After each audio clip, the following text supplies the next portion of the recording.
Antiarrítmicos. En general puede considerarse que las arritmias cardíacas se originan como consecuencia de una conducción anormal, de una alteración de la iniciación del impulso o por ambas cosas a la vez. La contracción se inicia a nivel del nódulo sinusal que se halla controlado por los sistemas simpáticos, que aumenta la frecuencia de contracción, y parasimpático, que la disminuye. La contracción se desplaza a través de las aurículas que se contraen enviando la sangre a los ventrículos.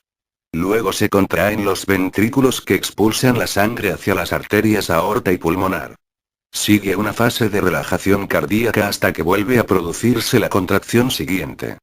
La mayor parte de las arritmias se debe a que se produce una hiperexcitabilidad del corazón, apareciendo focos de células que se contraen cuando el corazón debe estar en fase de relajación, focos ectópicos. Los fármacos antiarrítmicos son un conjunto de sustancias capaces de prevenir o suprimir las alteraciones del ritmo, arritmias. Alteración de la formación, o conducción del impulso eléctrico que despolariza las células miocárdicas. Existen un grupo heterogéneo de fármacos que tratan estas afecciones y se clasifican en 4 grupos. Clase A. Quinidina. Lidocaína. Fenitoína y flecaimida. Clase B. Propanolol, atenolol, carvedilol, timolol, bisoprolol. Clase C. Amiodorona. Clase D. Verapamilo y el tiltiazem. Quinidina. Es un fármaco que disminuye la excitabilidad miocárdica y retrasa la conducción del impulso. También deprime la frecuencia de aparición de marcapasos ectópicos. Se absorbe bien por vía oral. La quinidina aumenta el efecto de la digoxina por lo que, si se administran conjuntamente, se necesita un reajuste de la dosis de esta última. La quinidina puede producir irritación gastrointestinal con náuseas, vómitos y diarreas. Son los efectos indeseables más frecuentes. Efectos anticolinérgicos, sequedad de boca, dificultad urinaria, aparición o agravamiento del glaucoma. Síntomas de hipersensibilidad. Hipotensión grave, colapso, bradicardia, parada cardíaca. Estos efectos son más frecuentes con el uso endovenoso. El sincomismo es la intoxicación crónica por quinidina. Cursa con cefalea, vértigos, alteraciones de la audición y de la visión. Se puede administrar vía oral en comprimidos de 200 y 400 miligramos y para uso inyectable, ampollas de 300 y 500 miligramos en 5 mililitros. Cuidados de enfermería.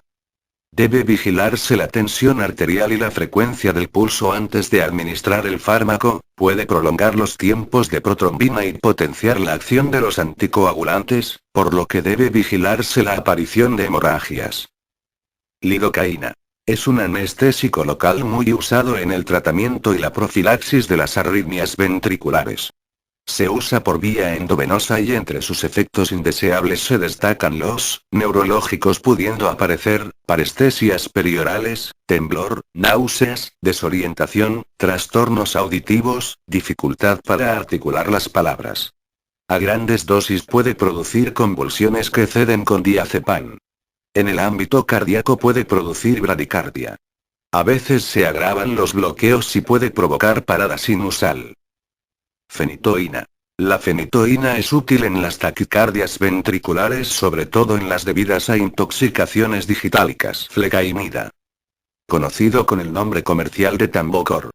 Se usa para el tratamiento y la prevención de extrasístoles y taquicardia ventricular, se debe administrar con precaución en pacientes con antecedentes de infarto agudo del miocardio, bloqueo de rama, insuficiencia hepática y renal. No recomendado en pacientes con marcapasos, embarazo, lactancia y se debe controlar con electrocardiograma frecuentes. Bloqueantes betadrenérgicos. El propanolol posee actividad antiarrítmica porque al bloquear sus receptores se deprime la automaticidad, disminuye la contractibilidad y disminuye la velocidad de conducción. Son ejemplos además, el atenolol, el carvedilol y el bisorpolol. Pueden producir la aparición de bradicardias, asistolia, insuficiencia cardíaca congestiva, náuseas, diarreas y vértigo. La suspensión brusca en enfermos con cardiopatía isquémica puede producir angor, arritmias e infartos. Dar aviso al médico si al controlar la frecuencia cardíaca es menor a 60 por minuto. Amiodarona. Produce la reducción de la automaticidad y del inotropismo, así como vasodilatación y retraso de la conducción. La absorción oral es más lenta. Se acumula en el tejido graso, pulmón y músculo. Con su uso pueden aparecer náuseas, temblor, alteraciones cutáneas, eritema, fotosensibilidad, bradicardia y a veces reacciones neurológicas como ataxia, vértigo y temblor. También puede producir alteraciones tiroideas. Debido a su prolongada vida media, las reacciones adversas pueden durar meses después de suspender la medicación. Algunos de los nombres comerciales son Adlansil, Coronovo, Ritmocardil. Puede venir en presentación de comprimidos de 200 miligramos y en ampollas de 100 miligramos en 5 mililitros para la realización de la cardioversión química. Verapamil. Posee propiedades antiarrítmicas y antianginosas. Disminuye la frecuencia cardíaca y la aparición de focos ectópicos. Produce vasodilatación coronaria, se absorbe por vía oral y entre sus efectos indeseables se encuentran la aparición de vértigo, hipotensión, bloqueos cardíacos y bradicardias. Potencia los efectos depresores de la contractibilidad que poseen otros fármacos como la quimidina o los betabloqueantes. Incrementa los niveles plasmáticos de la digoxina. Cuidados de enfermería. Antes de administrar antiarrítmicos se controlará el pulso y se registrarán sus valores. Administrar la quimidina junto con alimentos para disminuir la irritación gástrica. Si se administra quimidina en tabletas, advertir a la paciente que no las mastique ni las disuelva en la boca. Es un fármaco muy amargo. La inyección endovenosa de quimidina se hará muy lentamente y observando al paciente por si aparecen síntomas de hipotensión. Advertir al paciente que recibe este fármaco que si se marea debe comunicarlo inmediatamente. Puede deberse a alteraciones del ritmo que requieran de tratamiento inmediato.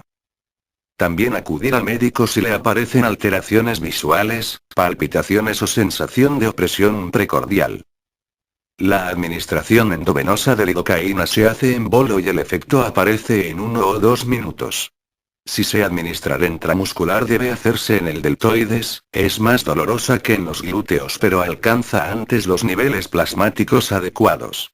La lidocaína es incompatible con adrenalina, dopamina e isoproterenol, no mezclarlos.